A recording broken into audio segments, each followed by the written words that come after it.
Welcome to the Smart Connector podcast, which helps entrepreneurs generate more impact, wealth, and success, attract others for all the right reasons, and become a smart connector, the architect of your amazing business and life. This podcast is sponsored by Virtual Non-Execs, the world's #1 peer-to-peer board advisor community, which connects thousands of investors, entrepreneurs, and advisors globally.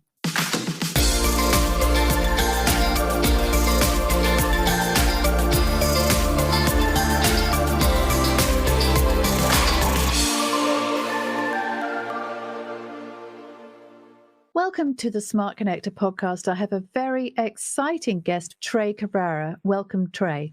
Thank you, Jane. So Trey is founder and principal of Cabrera Advisory Group, which is a Black woman-owned management consulting firm. And she has 20 years experience across multiple sectors, and especially in the public sector in the US, where she's managed many programs and teams. And today she focuses her energy mostly on leadership development, value-based leadership, community building, and systems change. So it is really great to have you here, Trey, and I'm really looking forward to getting into this conversation. Thank you, Jane. So happy to be here. Yeah. So, Trey, whereabouts are you in the U.S.? So I'm based in Annapolis, Maryland. So that's in the mid-Atlantic region of the United States. Yeah. So not far from New York, not far from Philadelphia. And geographically, has your work mostly been in that region, or have you worked all over the U.S.? Mostly in this region, but I have worked nationally. So depending on, the work or the position, my work has taken me kind of outside of this region. Yeah. So today, what we're going to focus on really is the public sector in the U.S. And it's huge, isn't it? To start off with, it's massive, isn't it? What does the public sector actually consist of in the U.S.? So the public sector in the United States, so kind of thinking about the work that I've done, so it's really about this kind of coupling of the community-based work, so nonprofits, community-based partners, but then kind of the public sector kind of wrapping its arms around those entities and those stakeholders to really kind of fill those gaps that they're not able to provide services for or provide optimal service delivery. And so the public sector really kind of functions as that entity, and we see it kind of in a variety of forms and fashions. So we understand that, the public education system, that is public sector, right? Our political system, that is public sector. Our health systems, our Department of Health, our Board of Elections, these are all public sector entities. So it really depends on the work that's happening on the ground and kind of where that public sector piece would find the right fit. Yeah. So have you seen changes in the public sector over the last few years? Are there any trends that you see coming out of that particular industry? Yeah, so there's definitely some changes and there's definitely some trends that we're seeing. Just taking kind of this global example, right, of the COVID-19 pandemic, what happened in our world. So the public sector really had to act pretty quickly around that incident. Something that kind of continued to grow and is still happening, right? We're already hearing kind of what that looks like on the ground come these fall months and the colder months in our communities. Where will the public sector kind of start to infuse its resources to start to, kind of assist folks in their communities and the communities that are served by public sector, funding and programs, right? So we have seen some of those trends kind of change, and we've seen some things kind of happening a little bit differently in response to kind of these major happenings in our world, right? But to think more kind of locally and kind of at the community level, the public sector is changing all of the time, right? So we're always seeing adaptation. We're always seeing things that are kind of, speaking to not just need, but we are looking at what does that look like from that community-based partner that's either providing the services or is not providing the services. And so then that public sector piece will come in and will cooperate in that way to really make it as efficient as possible, but really to target those specific areas of need. And so thinking outside of just kind of that one-off, the public sector has adapted in many ways, but has really started to look kind of across these networks and across these other opportunities that gives it more visibility. Yeah. So, why is leadership such an important issue across the public sector in the US? Yeah, I think leadership is important, certainly across sectors, right? And so we talk about this cooperation between sectors and what does that cross kind of pollination look like and what does that mean? The leadership really in the public sector is something, I mean, I'm very passionate about it. It's something that I've, had an opportunity to work kind of within those structures of a public sector agency in a senior leadership role. But it's very important, right? Because that is an entity that is funded with public money, right? That is an entity that is funded by tax dollars, and people have their eyes on what does that look like in terms of the output and how that money is being used and allocated. And we all understand that the public sector isn't out fundraising, right? There's other entities that will do that for a public sector agency. I had an opportunity to work in a fundraising role, and we were fundraising for a public school system. And so there's ways in which the leadership piece really comes into play and really comes into focus. But as far as I'm concerned, the leaders in the public sector that I've worked with, it's really about having the visibility and these opportunities to really kind of be in community, be in these spaces with folks that are on the ground providing services to people. Yes. Now, I know that here in the UK, we've got a bit of a public sector crisis because there's an issue with funding. So the budgets have been cut really across the board. And it's also because costs are going up. Mm-hmm. So the police, for example, there are less police on the streets. We all know that. And of course, what happens is the crime statistics go up and the arrests go down. We've got a bit of a crisis in the school system where all the schools are struggling for resources, and particularly so right now, because obviously a lot of costs have gone up across the board, but the budgets and also the pay grades have remained largely the same. And I'm just interested to know whether that's the same in the US or whether funding to the public sector has risen in proportion to costs. Right. So, it is a crisis, right? So we see some of our public servants that are in these positions for years kind of really just leaving. And the explanation being, sometimes it is the pay, sometimes it's the working conditions, sometimes it's I'd like to go to this other sector to earn more money, right? So teachers are a perfect example. So we understand that with the COVID-19 pandemic, that took a major hit, our public education system and just education in general. So we really started to see kind of this, this pulling back, right? And teachers feeling that they couldn't be in the classroom for whatever reason.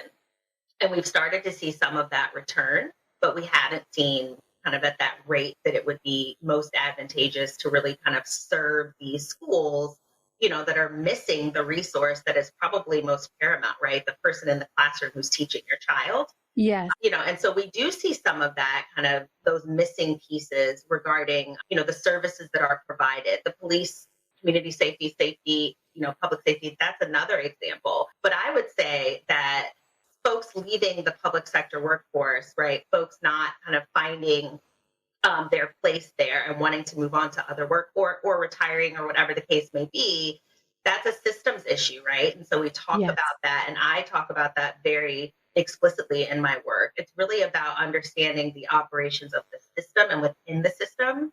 Yes. What do those breakdowns look like and where are those impediments? And kind of how do we address those? So folks might be leaving, but what's that bigger picture, right? That's a symptom of a larger problem. Yes, yeah, very important point. And of course, I believe there's a name for it, which is the Great Resignation or the big quit or whatever. And certainly we are seeing that over here. We're seeing record number of doctors, for example, leaving the NHS, which is our healthcare system. Mm-hmm. A lot of teachers find that the burden of administration is becoming much higher for them and all the red tape. And of course, that's not why they went into teaching. So I get it that it's a system thing, isn't it? It's a process thing. If this is happening, then it has to be tackled at an earlier stage, doesn't it? And that's the thing that you really love to do, right? Yes, exactly. Yeah. So really, addressing kind of head on the gaps in the system, right? And understanding the system to be able to do that. Yeah. So can I just ask you, Trey, why are you so passionate about this? Why do you want to do this? Because obviously it is all about making impact, but why is it important to you personally? Right. Yeah. I mean, that's a great question, and I appreciate the question. So for me, it's really about kind of um, taking a step back, being introspective, being that observer, understanding kind of my career trajectory, things that have happened in my career, opportunities I've had, opportunities I have not had, have all kind of led me to this place, right? And I understand the value and the impact of having strong, successful, productive leadership, right? I know what that looks like, and I've been in the place to be able to support my team in that way. And unfortunately, I've seen, significant gaps in leadership ability, and not only have teams suffered, but entire agencies have suffered, right? And so I've seen what that looks like when those gaps are very, very clear, but nobody's doing anything about it.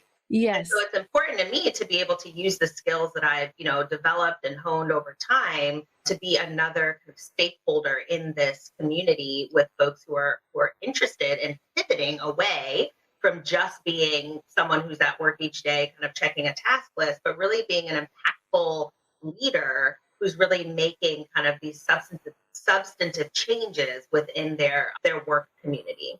Yeah, that makes a lot of sense. And so, can I just ask you then, Trey, what would a typical assignment look like if you were to walk us through either a real life example or just a fictional one that is perhaps represents some of the aspects of a typical project?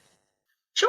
So something that I'm really excited to be jumping into here over the next couple of weeks. So thinking about kind of sustainable leadership, and I'm very passionate about values-based leadership. So really understanding your own values, how those reflect in your personal life, aligning those to your company, and then kind of, building that sustainable infrastructure to continue that forward over time, right? So not the one-off, but really having that sustainable infrastructure to be able to build and scale. So something that I'm really excited about, and something I'll be working with a client with over these next 12 months, is this values-based leadership work, and really kind of bringing a cohort of school leaders together, who are interested in, having that opportunity both for their own personal and professional growth, but then learning the skills and that value add for their team to start building resilient teams, right? And so it's beyond just, let's figure out how do we do this work kind of isolated and siloed and kind of to benefit ourselves. My refrain really is, let's start to build these things together so that our teams can operate more efficiently and more optimally.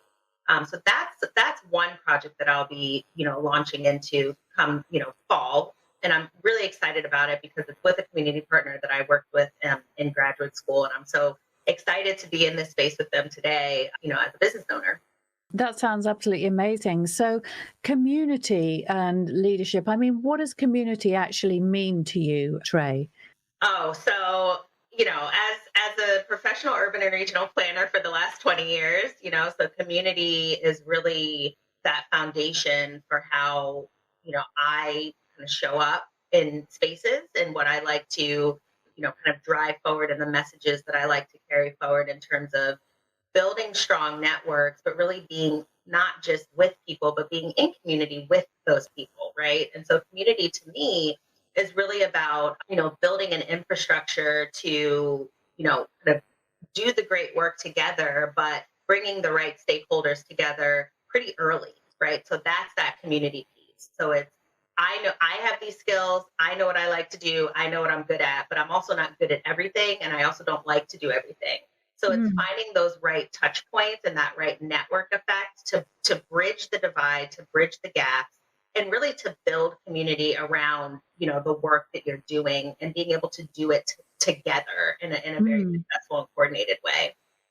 Yeah, I love that because together we are strong, right? I Right. mean, there's so many kind of wise sayings and proverbs Yep. about that no man is an island, right? Together we travel faster and further and all of those things. Yep. So I really, really love that. So let's just talk a little bit about the diversity and inclusion in the public sector, Trey, because do you think that that is perhaps a better environment for people across the board to thrive?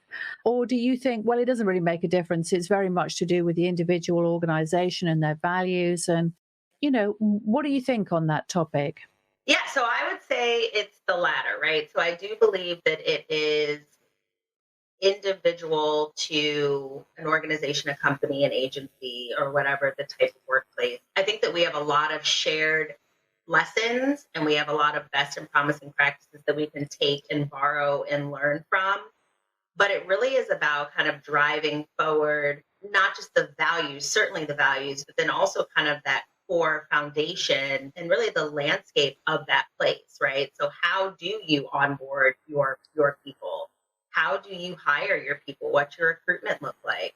Then when people sign on and accept the job, what are the next steps, right? How do you Mm. select teams? How do you select people to lead teams? What does that look like? What does the external piece of the DEI conversation look like? So I was recently on a LinkedIn audio event that was really exciting, and the focus was cultivating spaces of belonging. And that was a big piece of what we talked about. So the Mm. community being the workplace. So how do we really start to dig in and dive in and understand workplaces are different? We don't have all the answers. We can learn together, right? Everyone's bringing something of value to the table. But for me, in terms of belonging, which is one of the pieces of the DEI conversation that I really underscore, because for me, DEI, having a strong DEI foundation in the workplace, that leads to belonging, right? So having those strong efforts in the beginning, that leads to that, sense of belonging for each individual team. Yeah. But it really looks different. It's not better or worse, right? There are different approaches to doing it. But again, I think it's that conversation around how do we learn together to do the best work. Mm. That is really, really very interesting. And I love your perspective on that, because I'm kind of getting this image of you really as somebody who is, you are standing outside, but you are the connector, you are the catalyst really for this good stuff to happen. Mhm. Because really, ultimately, it's about fostering relationships and goodwill and, as you said, a sense of belonging, which I think is just so important in organizations, because it is so easy to disengage Mhm. and feel as though this isn't for me.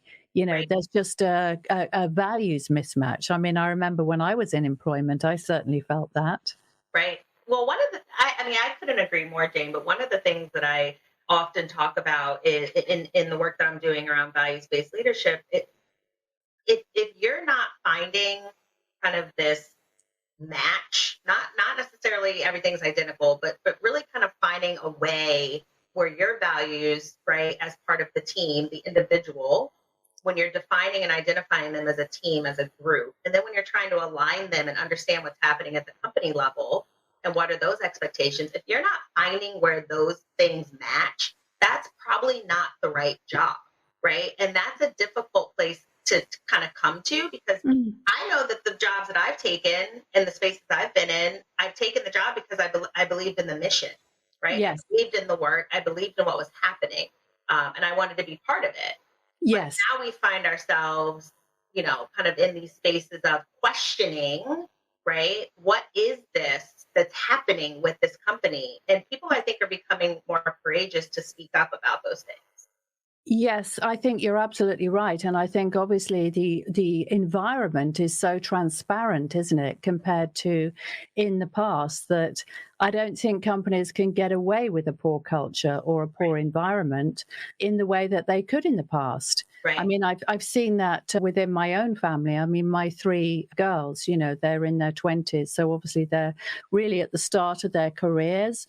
And, they've had a variety of experiences. And it's very interesting because they are very courageous in terms of speaking up when something isn't working for them. And they are the culture and the alignment with the brand and the mission, as you said, of the business that they decide to commit to is very important to them. And I just think in the past, people didn't feel as though they had the choice. Right. I agree. Yeah. It's a different workplace culture. And I think it's really up to everyone to be part of, shaping that. It's really not HR. It's really not the DEI, coordinator. It's everyone. It's really being an engaged employee, and frankly, leadership giving folks an opportunity to be at those tables. Yeah, yeah. So tell me, Trey, do you have any particular role models or favorite leaders yourself? That's a great question. Yeah, I mean, I have a couple. I would say the late Dr. Maya Angelou. She's a Oh, yeah. major influence of mine. Someone that I've read all of her books, love her poetry, love the lasting legacy that she left in her community work and just her travels and just all of it. Just a very strong and capable Black woman, and Mm. someone who I really did have do have a lot of admiration for, and just have really found a lot of commonalities with her childhood and just the upbringing and all of those good things. So she's one of my favorites for sure. Gosh, I have a couple. Who's another? I guess I would say, yeah, this is a good one, Jane. I guess I would say Audre Lorde is a big one for me. Love her. Nikki Giovanni, just, Black women, who have written about these experiences, who have had the opportunity to, kind of dig into their own lived experience to produce, some of the most beautiful poetry and written work that I've ever read. And so I think that it's just finding those natural, connections and those natural shared experiences potentially. But I'd say that those are three women that I really have admired over time.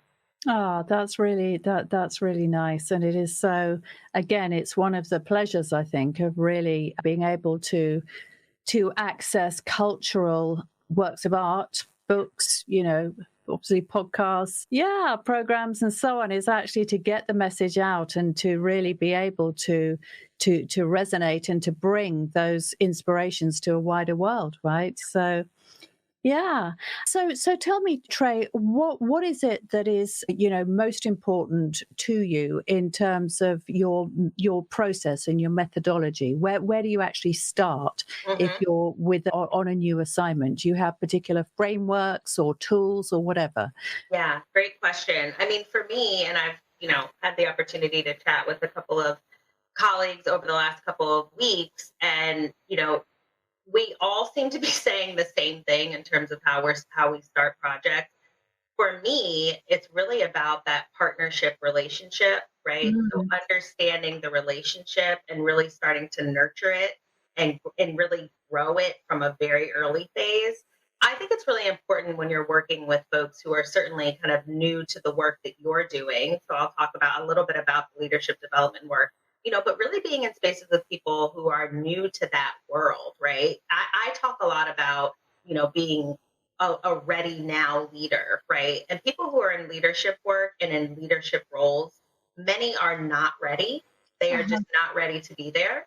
And so a Hmm. lot of my job has to do with kind of being in the space with them to explore those very early pieces of what we'll be engaging with together, right? So Hmm. I can talk about leadership very ably, very differently than someone who's new to it, right? And whether or Yes. not they have the background or experience, it's really about what is that comfort and confidence that we're trying to build together. So that's a Mm. lot of the methodology, right? A lot of it is let's be in the space together, let's build the relationship from a very early place, and then start to build that trust in, so that we can be successful in the work together. And so that's a big piece for me. It isn't about just, because everyone's not going to be ready for, you know, the offering that I have, right? Not everyone's ready to be in that space.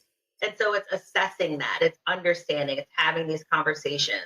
So that's a big piece for me, the partnership relationship piece, and really starting to understand, who am I engaging with? Yeah, that makes a lot of sense. And talking about emerging leaders, what is it that you think they struggle with when they are suddenly faced with this challenge of becoming a leader for the first time? Right. I think some of the struggle has to do with, again, kind of stepping into that place of courageous leadership, Hmm. maybe not even understanding what that is or what that means or what that entails. I think there's a lot of hesitation around raising your hand to say, "Hey, I need a little bit more support here." I think oftentimes when folks are in leadership roles, they truly believe that they're not allowed to ask questions and they should just know how to do Uh-huh. it, and that's just not the right to me, not the right mindset. It's not productive. It really doesn't move the ball forward. And really, it starts to put a gap between you and the people you're leading, right? Yes. So they see that you're not able to step up and ask questions. You're not modeling the behavior that you're hoping to see from them, right? So I Yes. think that's a big piece for emerging leaders, this inability or hesitancy or even fear of speaking up to say, I need a little bit more support, and really speaking up to your employer who put you in the position to now be in the leadership role, right? So it's finding that self advocacy. It's leaning into the value of self advocacy, and it's understanding when the right times are present for you to use your voice and say, I'd like to be successful, and I really need your help to do that.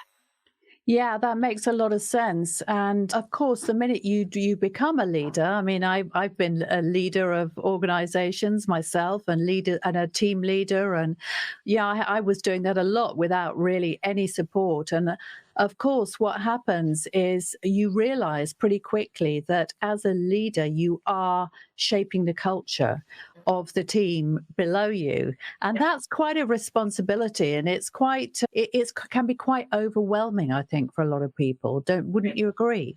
I do agree. And, I know that overwhelm is a mindset, and it really is something that you can shift and learn to handle and kind of Hmm. get in front of before it really takes you over.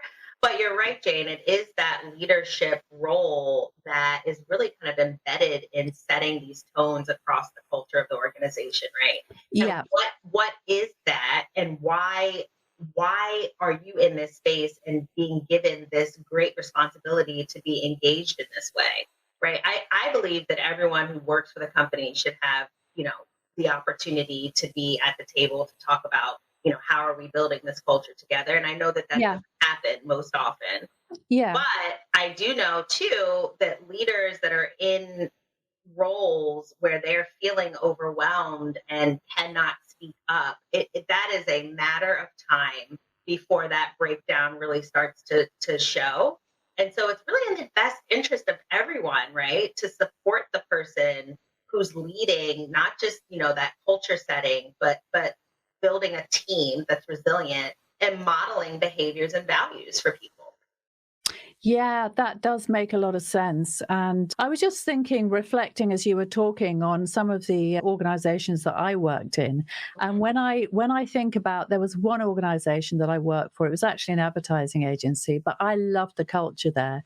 And it was very consistent and very uniform because people would lead in a similar way across the organization. Yeah. And for me, I guess what must have been happening is that somebody was paying attention to that. Whereas I think about other organizations that I worked for, this is way back when, because I've been an entrepreneur for quite a long time, but where you had a completely schizophrenic experience with one leader and another that was on the similar level. Right. And it was really, they were just operating out of instinct. And so you get Mr. Nice and Mr. Nasty.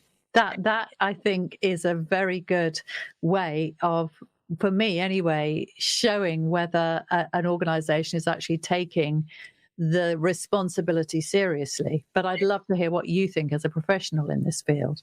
Yeah, I mean, it's so true, right? I mean, one of the things that I talk about is having these opportunities, very visible to leaders to rely on their leader peer to learn together, right? What are Yeah. those smaller learning communities that you can form with the folks that are, same like position, a vice president, a program director, because a lot of times there's that anxiety and fear around, asking up the ladder, right? Mhm. You kind of don't want to seem or feel like you don't know the answer to something. So you don't want to rely or expose yourself by asking someone who's in a higher position than you, where in reality, and as far as I'm concerned, that's how you start to break down the barriers that exist, right? When you have that confidence and that opportunity to engage with people who are your same like peers, but then also moving up the ladder and finding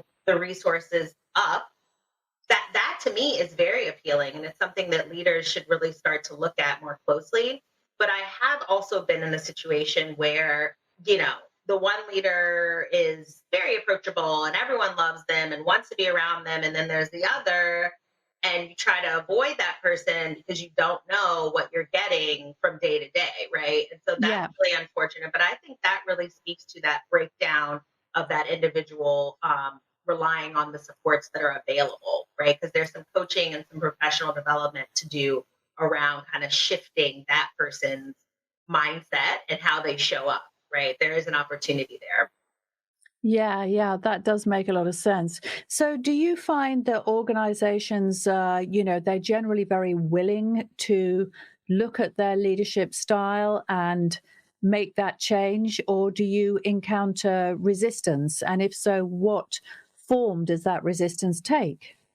Right. And so I say, just because you've done something one way for 15 years doesn't make it the best way, right? Mhm. So a lot of it is just taking a step back and realizing what isn't working, right? Hearing from people who you can trust and who you're building relationships with, but people who are really invested in doing something different, right? The leader doesn't need the people in their ear telling them what they want to hear.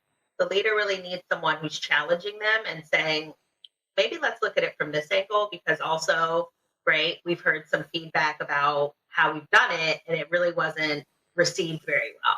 So the leader needs the person who's going to challenge them and push them to think differently. And so I think organizations foster some of that, but I do think that when you're building a team, right, it's I'm team leader, I'm responsible for these people who are working with me, but then who can I look to really help guide me and push a little bit and challenge me a little bit and not just be in this space of checking a box that things are done. How do we get away from that and start to think more about the actual sustainability of not just the work, but the place, right? Because I also say when people get frustrated enough, they're going to leave. They're going to go and do the same work at a better company with a better culture. And that's just the bottom line because Yeah. people leave workplaces, right? They don't leave jobs, they leave workplaces. True. Yes, absolutely. And of course, what happens is if you don't fix this, you get a talent drain, don't you? Right, right. Well, you get a talent drain, and then you get the unfortunate situation of just giving people extra work, right? Ah, Where yeah, they're not ready to do that extra work. yeah. So the work's gonna suffer and you're not paying them any more money. So I've seen that a lot. yeah. And of course, that's terrible. And, I can't really talk specifically about instances in my family, but I did see that happen to one of my daughters. And it was really, she'd actually just been promoted to a new role.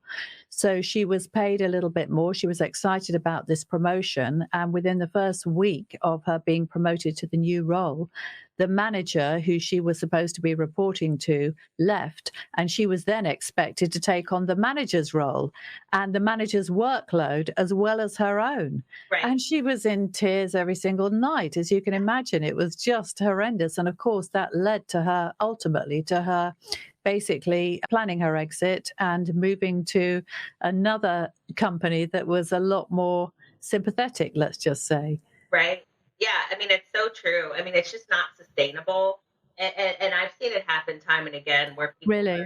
are in a role and they're in the role. Like there's no real, you know, no one's paying attention to that person's ambitions around growing in their career. Things Yeah. that may have been discussed are now on the back burner because we just have to kind of keep this fire out, Yeah. and it's just becoming a responsibility for someone who didn't sign up for that.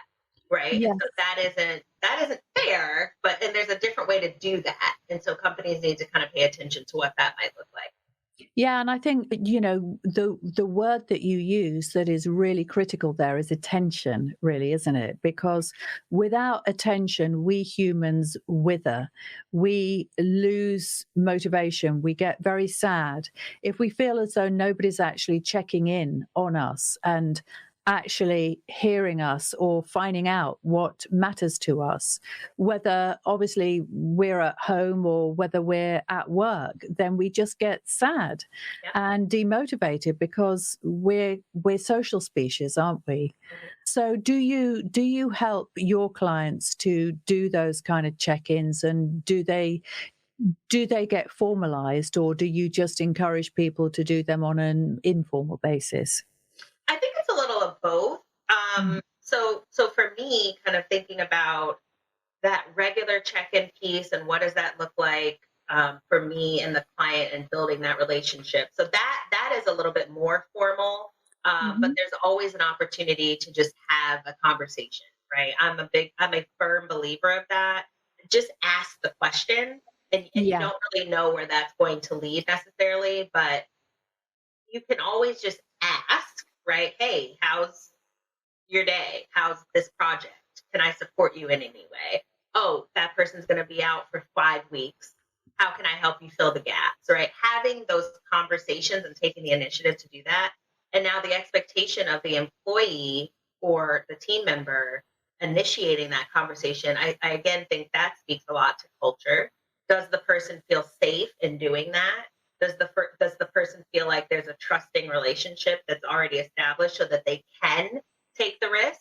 They Mhm. can ask the question and don't have to fear the consequences of whatever may happen. So it's again that culture setting and really setting that up for everyone who's involved in the company and is invested in the company.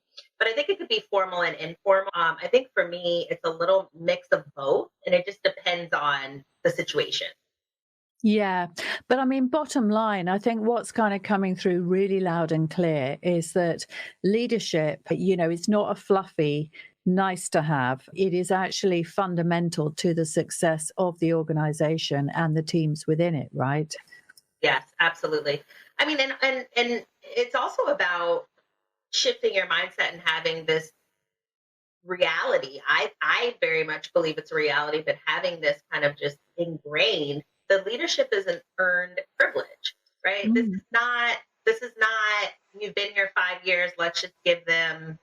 There are many places that do operate that way, and that's okay. But for me, when you're wanting to see kind of this substantive shift and having that sustainability built in, to the operation, you want your best people, whether or not that person's been there 10 years, that doesn't make them the best and most qualified, right? We shouldn't just be giving people roles. People need Yeah. to earn that, and the company needs to support people in that journey. That's a big piece too. You can't ask someone to want to step into something that's, higher visibility, more money, or anything like that when they don't necessarily know the path to get there. And that's really the company's responsibility to make sure that that is known information and everyone has an opportunity to, frankly, compete for that role. Yeah, yeah.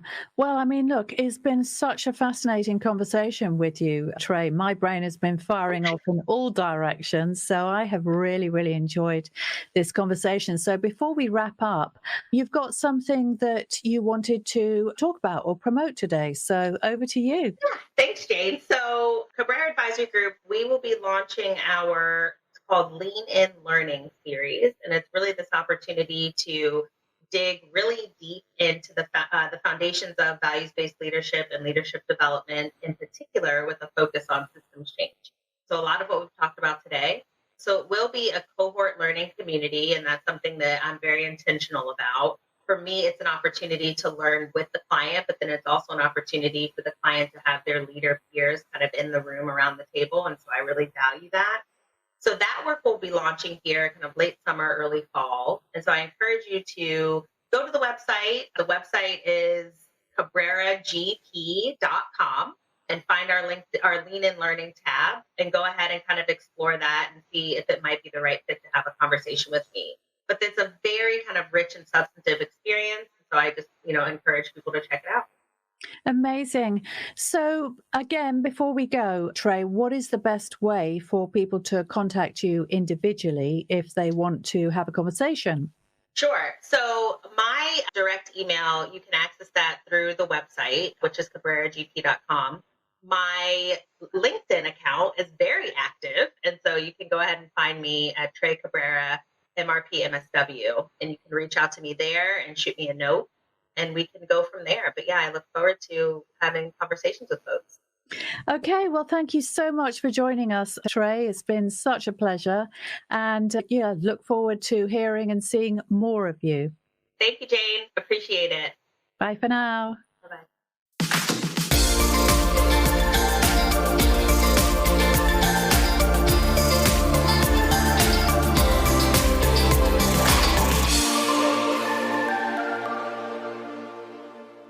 Jane Bayler is the Smart Connector, a London-based, passionate serial entrepreneur, brand marketer and business growth exploder who helps overlooked and undervalued consultants and sector experts generate consistent, scalable revenues through becoming the go-to choice of their dream clients. If you've enjoyed this episode, we'd really appreciate you liking, rating, and reviewing the podcast on the platform you've heard it on. And check out the links in the show notes if you'd like to connect with Jane or any of her guests in person. Thank you for listening and come back soon.